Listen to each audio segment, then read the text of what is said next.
Welcome back. The show is called Brand Equity and I'm Sonali Krishna. Now, say made in India to most of us who lived through the 90s, and the first thing that comes to mind would be Alisha Chenoy crooning about how the Indian man is the best in the world. But does made in India stand for best in class for an actual product or category? How can Indian companies leverage the Made in India label and create a perception that the country has moved beyond being a land of exotica, spices and call centers to a land that actually creates cutting-edge products?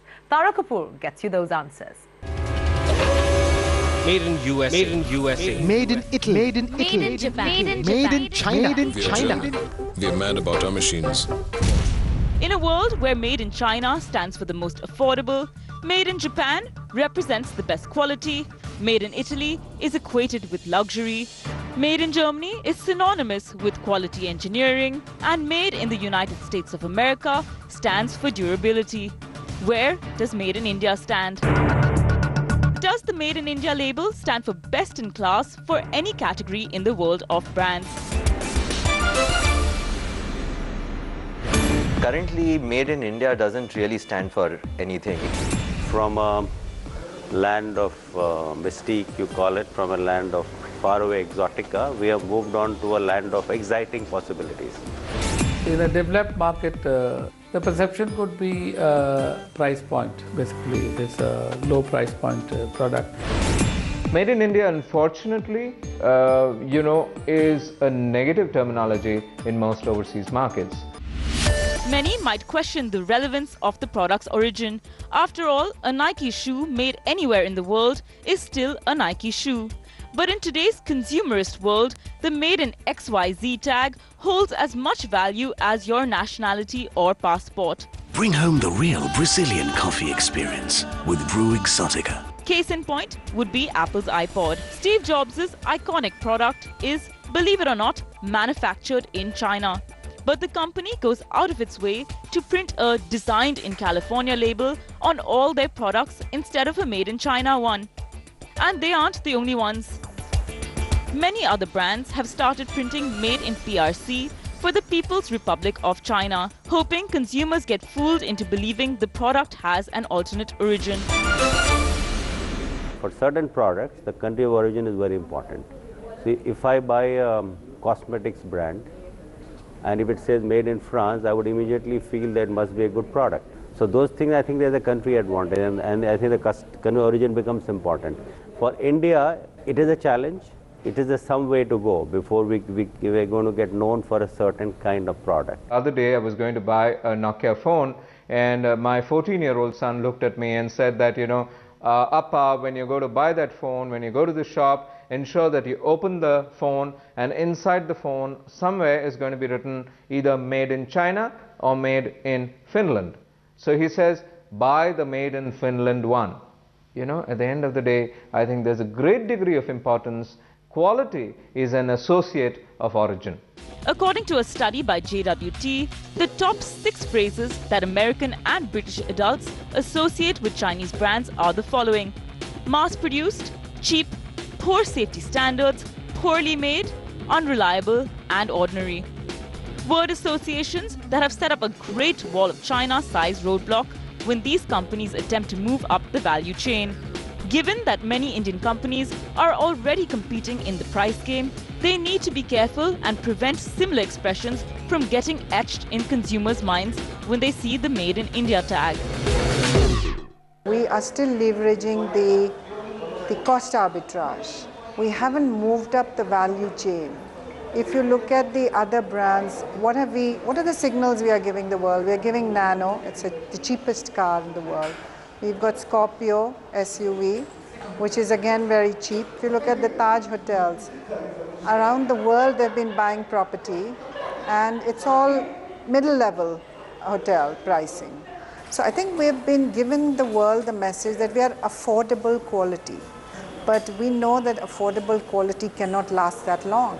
If you look at 30 years back, Korea was the equivalent of China in terms of coming up with low-cost cars, low-cost products. Samsung wasn't acknowledged as a brand at all.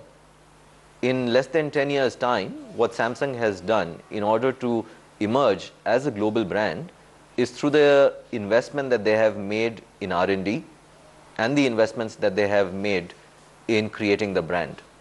And I think that's a different model that Samsung has followed, let's say compared to a Lenovo, which actually went in for an acquisition. Developing a culture of innovation remains a major challenge for many Indian companies. In fact, homegrown companies in India spend less on R&D and technology when compared to most emerging markets. A majority of successful Chinese multinationals, like Huawei for example, spend huge sums of money on R&D. This Chinese giant now plans to boost R&D spends to $4.5 billion this year as it seeks to move more deeply into the mobile device and enterprise network markets. And in order to strengthen this, almost half of Huawei's employee base is now engaged in R&D. As on today, Indian companies will go a long way to really get a mindset of proper investment in, let's take in FMCG business, again let's take in skincare or beauty, etc. I would say a company in that space should invest at least 3% at least in R&D investment to the sales. But if you ask me what are we doing, it's not more than 1%. Most of the countries in the world, big MNCs in the world, they're setting up the R&D centers, innovation centers in our country. And as I earlier said, that our talent pool is recognized world over. But the issue is that we have not faced that kind of competition. And to develop product, you have to spend upfront dollars. So you will see a lot of innovations coming in for our country now into the business models. But when you look at products, it is some way to go.